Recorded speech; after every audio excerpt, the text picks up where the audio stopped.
Hello guys, welcome to our channel and आज हम solve करने वाले हैं लीड कोड का क्वेश्चन नंबर 1550 जो कि है 3 कंसेक्यूटिव ऑड्स। तो चलिए पहले क्वेश्चन पढ़ के समझते हैं, फिर हम इसको सॉल्व करेंगे। तो क्वेश्चन कहता है कि गिवन एन इंटीजर एरे, तो हमें एक इंटीजर एरे दिया है। अब वैसे जो यहाँ तक पहुँच चुका है क्वेश्चन सॉल्व कर रहा है लीड कोड को, उसको पता होना चाहिए इंटीजर्स क्या होते हैं, एरे क्या होता है, लेकिन जिसको नहीं पता उसके लिए इंटीजर which integer like जब भी हम कोई भी डेटा स्टोर करते हैं तो वो किसी डेटा टाइप में स्टोर होता है। कहने का मतलब ये है कि अगर मान लें हमें स्टोर करना है कोई नंबर, तो वो इंटीजर डेटा टाइप में स्टोर होता है, इसमें नंबर स्टोर होता है।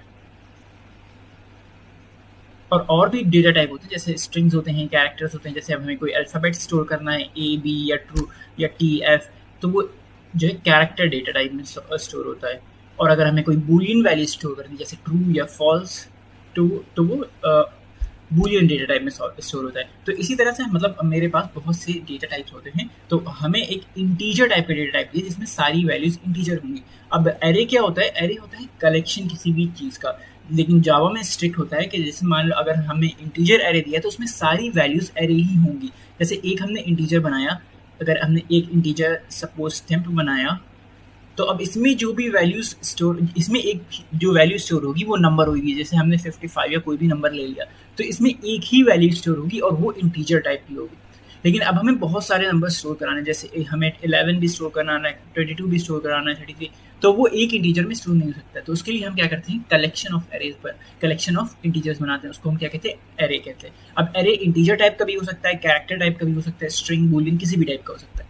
तो यहाँ पे हमें क्या दिया गया, एक इंटीजर टाइप का एरे दिया गया है। तो अब एरे, जैसे मान लो हमें इसका एरे बनाना हो, तो हमने जैसे उस एग्जाम्पल में दिया है कि एक एरे है ARR, तो उसको हम इस तरह से बनाते हैं। तो अगर कोई हमें एरे बनाना हो तो उसमें अब हम बहुत सारी वैल्यूज स्टोर करा सकते हैं। जैसे इसमें 11 स्टोर करा सकते हैं, 22, 33, 55, कुछ भी स्टोर, मतलब बहुत ढेर सारी वैल्यूज स्टोर करा सकते हैं। अब जावा में और भी चीज़ होती हैं एरे के रिलेटेड, बट अभी हम यहाँ पे कोई क्वेश्चन सॉल्व करें तो हम एरे वाला कॉन्सेप्ट है वो जावा की प्लेलिस्ट में देख सकते हैं। अब ये कुछ इस तरह से स्टोर होता है। अब एरे में जैसे कोई वैल्यू, जैसे ऊपर वाले एरे की बात करें तो अब एरे कुछ इस तरह से दिखेगा। जैसे ये एरे है, तो इसमें बहुत सी स्पेसेस होंगी। एक अगर जितनी भी स्पेस एक इंटीजर को चाहिए तो वो ऐसे स्टोर जाएंगे, 22, 33 और 55, कुछ इस तरह से स्टोर जाएंगे। अब हालांकि ये फर्स्ट पोजीशन है, लेकिन जावा 0 इंडेक्स से होती है, मतलब ये पोजीशन 0 मानेंगे हम, ये पोजीशन 1, ये पोजीशन 2 और ये पोजीशन 3। तो कुछ इस तरह से होता है जावा में एरेज का कॉन्सेप्ट। और हमने समझ लिया इंटीजर्स क्या होते हैं और एरेज क्या होते हैं। तो अब हमें एक इंटीजर टाइप का एरे दिया है।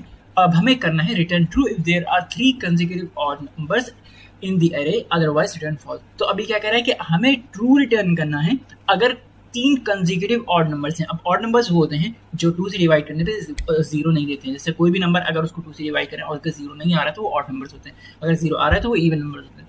तो अगर 3 कंसेक्यूटिव पोजीशंस, मतलब एक के बाद एक कांस्टेंट पोजीशंस, जैसे इसमें ये 3 कंसेक्यूटिव पोजीशंस है, ये 3 कंसेक्यूटिव पोजीशंस हैं।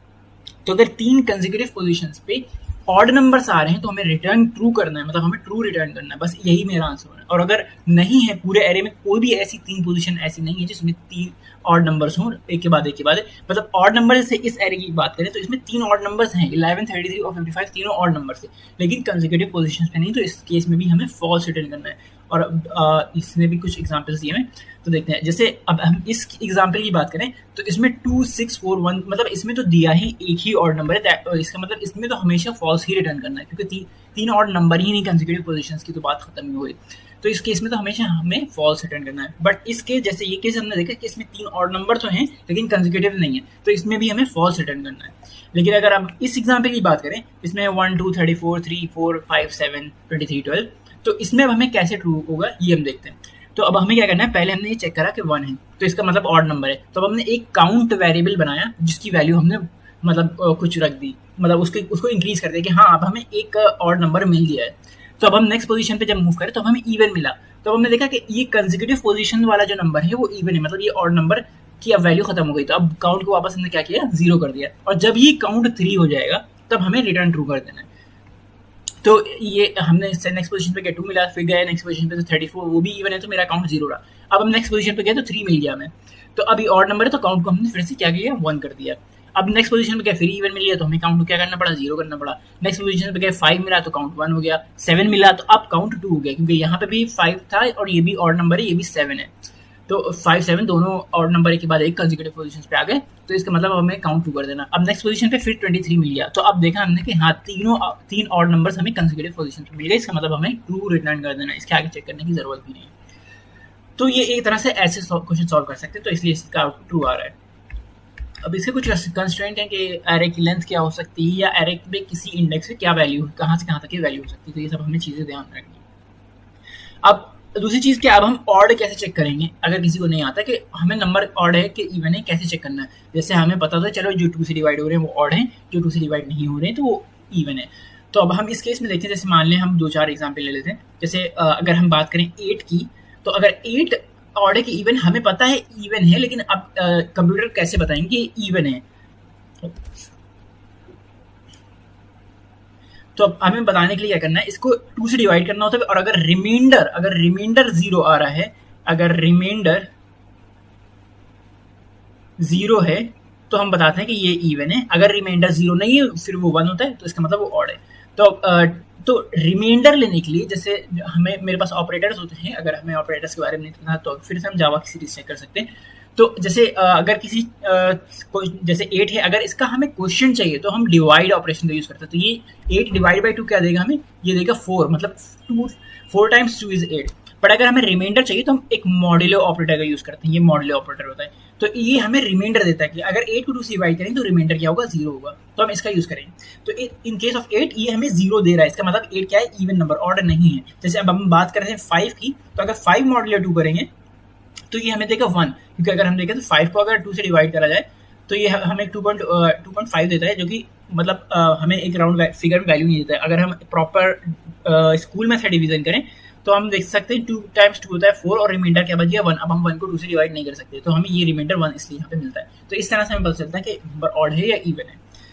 तो ये एक तरीका हो गया। अब दूसरा तरीका क्या हो सकता है कि अब हम एक कॉन्सेप्ट होता है स्लाइडिंग विंडो का। जैसे अब हम याला एग्जाम्पल लेते हैं, याला एग्जाम्पल 1 हम छोटा सा एग्जाम्पल ले लेते हैं। जैसे ARR की जो वैल्यू है हम उसको सपोज कर लेते हैं, मेरे पास है 1 1 4 7 3 9 14 और कुछ भी। तो अब हमें यहाँ पे पता है कि यहाँ पे हमें 3 कंसेक्यूटिव पोजीशंस पे क्या है, मेरा वो है मतलब इन तीनों कंसेक्यूटिव पोजीशंस पे मेरा इवन नंबर है, ऑड नंबर है, तो हमें यहाँ पे रिटर्न प्रूव करना है, ठीक है। तो अब हम क्या करेंगे, अब हमें क्या करना है, यहाँ पे इवन नंबर, ऑड नंबर। तो अब हम एक कॉन्सेप्ट होता है स्लाइडिंग विंडोज का, मतलब अब हमें क्योंकि 3 साइज का, इसने पहले से क्वेश्चन बता रखा है कि अगर 3 कंसेक्यूटिव्स हैं,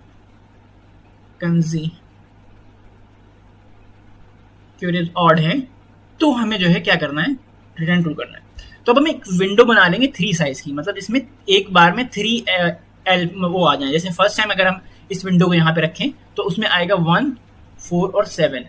तो अब हमें पता है कि इन 3 पोजीशन में अगर मेरे पास तीनों में ऑड वैल्यूज हैं तो हमें क्या करना है, सिंपल रिटर्न ट्रू करना है। अगर नहीं है तो हमें विंडो को क्या करना है, मूव कर देना। पहले यहाँ से यहाँ विंडो थी, अब हमने क्या किया, विंडो को मूव करके यहाँ से यहाँ कर दिया। फिर अगर मेरे पास अब इसमें 1 4 7 था, अब इसमें क्या आ गया 4 7 3 आ गया। अब इसमें भी नहीं था तो हमने ट्रू नहीं रिटर्न किया, कुछ नहीं रिटर्न किया। इसमें भी नहीं था, ट्रू नहीं रिटर्न किया। अब मेरी विंडो यहाँ से मूव करके यहाँ आ गई है। अब मेरे पास जो 3 वैल्यूज हैं वो है 7 3 और 9। अब इसमें देखो तीनों ऑड्स हैं, तो अब हमें इसमें क्या करना है, ट्रू रिटर्न करना है।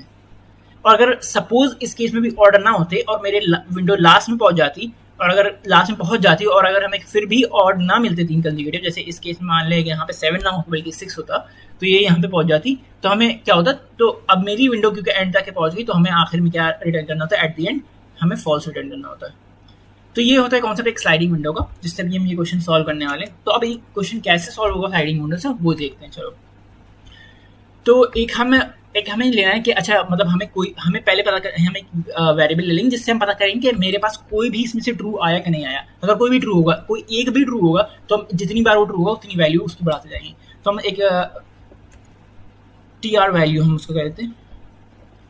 अब ये क्या है, 0 है, क्योंकि अभी हमें नहीं पता कि इसमें कोई ट्रू है कि नहीं है।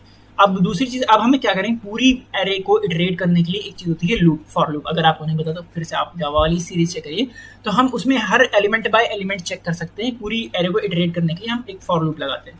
तो हम फॉर लूप क्रिएट करते हैं, for int i equals to 0, 0 मतलब जैसे हमने बताया था जीरो पोजीशन से शुरू करने के लिए हम लोग इसलिए हमेशा 0 से स्टार्ट करते हैं। फिर i इज लेस देन, अब यहाँ पे एक चीज़ है क्योंकि हम विंडो बना रहे हैं तो हम क्या करेंगे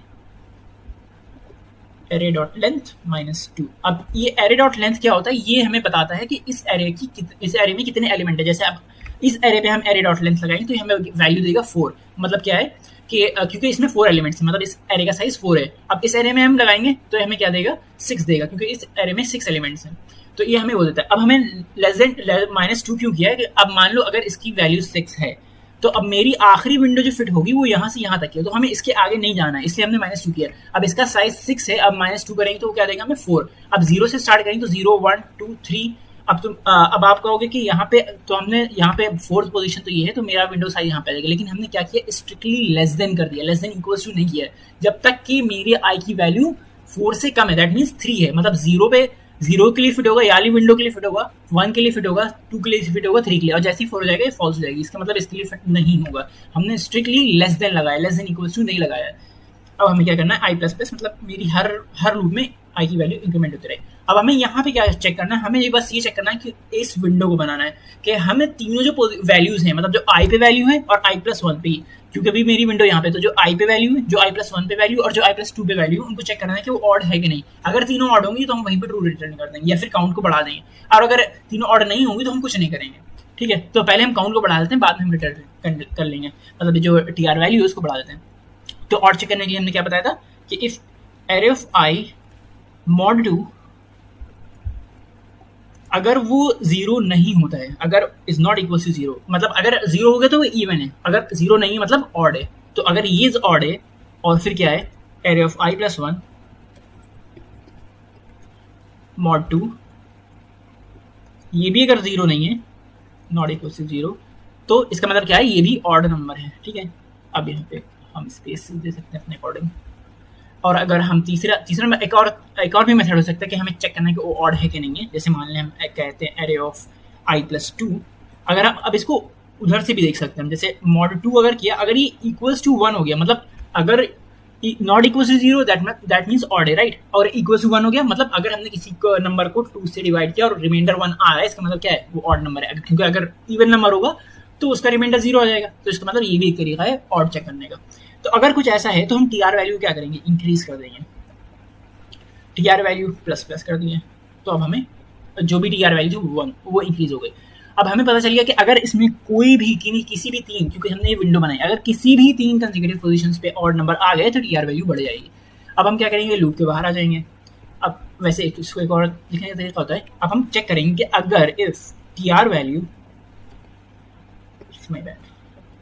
अगर टीआर वैल्यू वो 0 नहीं है, नॉट इक्वल टू 0, क्योंकि हमने उसको क्या सेट किया था 0 सेट किया था। अगर 0 नहीं है इसका मतलब कोई ना कोई किसी 3 पोजीशन पे कंसेक्यूटिव ऑड नंबर स्थित, तभी तो वो बड़ी होगी ना। तो अब हमें क्या करना है, सिंपल रिटर्न कर देना, रिटर्न ट्रू। वैसे हमें इन ब्रैकेट्स की जरूरत भी नहीं है, क्योंकि अब हमें एक स्टेटमेंट लिखना होता है तो हम ऐसे भी लिख सकते हैं, रिटर्न ट्रू।